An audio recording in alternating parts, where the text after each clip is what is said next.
কাজটা আমাকে একটু দেখিয়ে দিন। আচ্ছা ঠিক আছে, আপনার একটু দাঁড়ান, আমি ব্যবস্থা করতেছি। আরিফ, আরিফ কোথায় তুমি?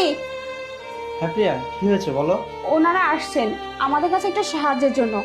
তুমি এক কাজ করো তো, আমাদের ল্যাপটপটা নিয়ে আসো, ওখানে একটা জিনিস দেখাতে হবে আমাদের। ঠিক আছে। ও নিয়ে আসছো?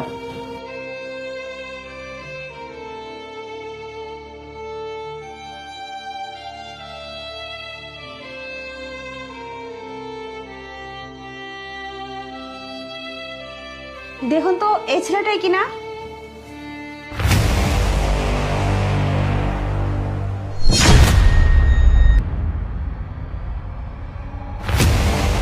হ্যাঁ ম্যাডাম, এই ছেলেটাই তাই না? বল বল।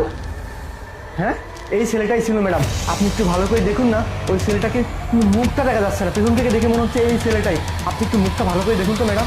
হ্যাঁ ঠিকই বলছেন, ওর মুখটা তো দেখা যাচ্ছে না, দেখতে পাচ্ছি না।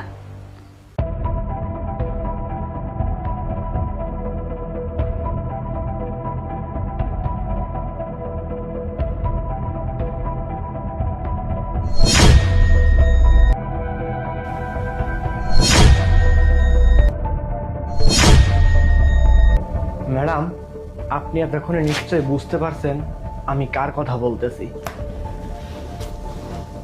হ্যাঁ আপনি ঠিকই বলছেন, আমি বুঝে গেছি কে এই নোংরা জঘন্য কাজটা করতে পারে।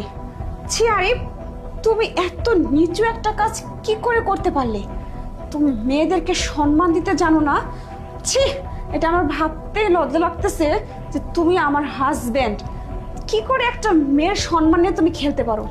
তুমি ভুলে যাও না আমি তোমার স্ত্রী, আমিও একটা মেয়ে। তাহলে তুমি আমাকে সম্মান দিবে কি করে? আমি তোমার কাছ থেকে এটা কখনো আশা করিনি। কোথায় তুমি মেয়েদেরকে প্রোটেক্ট করবে, তাদের ভালো মন্দের খেয়াল রাখবে, একটা মেয়ে রাস্তায় বিপদে পড়লে তাদেরকে হেল্প করবে, তা না করে তুমি একজন সচেতন নাগরিক হয়ে একটা মেয়েকে তুমি এইভাবে দিনের পর দিন ডিস্টার্ব করতেছো। ছি।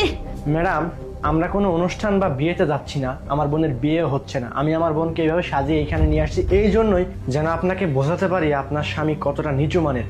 আমি যদি সরাসরি এসে আপনাকে বলতাম, আপনি সেটা কখনোই বিশ্বাস করতেন না, কিংবা আমি যদি থানায় কমপ্লেন করতাম, আপনি আপনার স্বামীকে ছাড়িয়ে নিয়ে আসছেন, এটার বিচার কখনোই হতো না।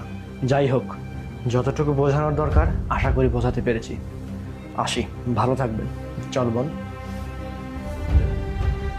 ছি, তোমার জন্য মান সম্মান সব ধুলোয় মিশে গেল। ছি ছি ছি।